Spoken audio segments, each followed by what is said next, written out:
Now we're going to talk about a great function of Outlook called Calendar. You'll see it on the top right of your screen when you're in Mail. You also see People and Tasks. Tasks is also very useful. We'll talk about that in a later video. To access your calendar, you simply click on where it says Calendar, and it should take you to the calendar, which is already set up. It automatically goes to the date. I was making this obviously on August 17th. And then it has a bunch of little things that you want to take note of. First, it has the month and the year at the top.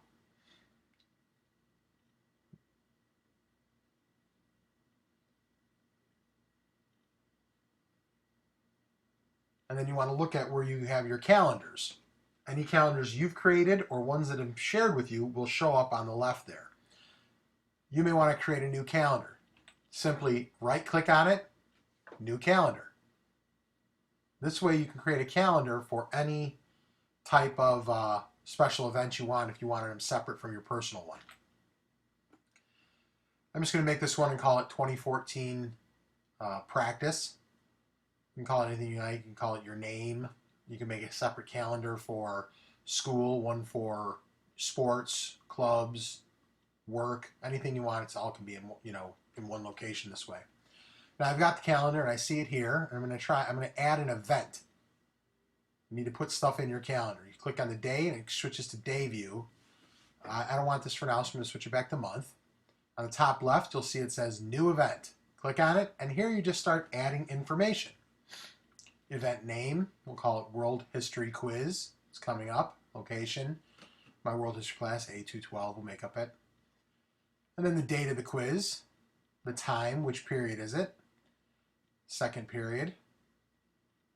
Don't have to click anything busy. And then you want to type in a little note to yourself. What is this all about? Here I'm typing in quiz on chapter 1. Make sure I study vocabulary. And then make sure you always set yourself a reminder. This helps you remember to check your calendar or remember to go into your calendar because it'll beep and show up on your start screen. If you click on that little drop down arrow, you'll see your options. Well, if your quiz is 2 days, 3 days from now, whenever it is, give yourself a day or two notice so you know to study. You can set a reminder, and then as soon as you study, you set a new reminder for the next day so you study again. I'm going to pick 2 days so I know it'll give me a reminder 2 days in advance. So on the 26th, it'll beep and tell me I need to study for my World History quiz. Make sure you save it, just like anything else. Save it, save it, save it. After you save it, it shows up in your calendar, and there it is. I can see it also in my upcoming events on the pane on the top right. And then if I click on it in the calendar, it'll just give me a quick preview, option to edit, delete, etc. Pretty standard. What's great is you can use this calendar to help your classmates. You can get with a buddy or two and say, I'm going to share my calendar with you. You share yours with me. That way when you enter something in on a day I'm absent, I can just look it up and see it in the calendar. And vice versa. I'll share it with you, so on a day that you're absent, you'll see what I added to the calendar.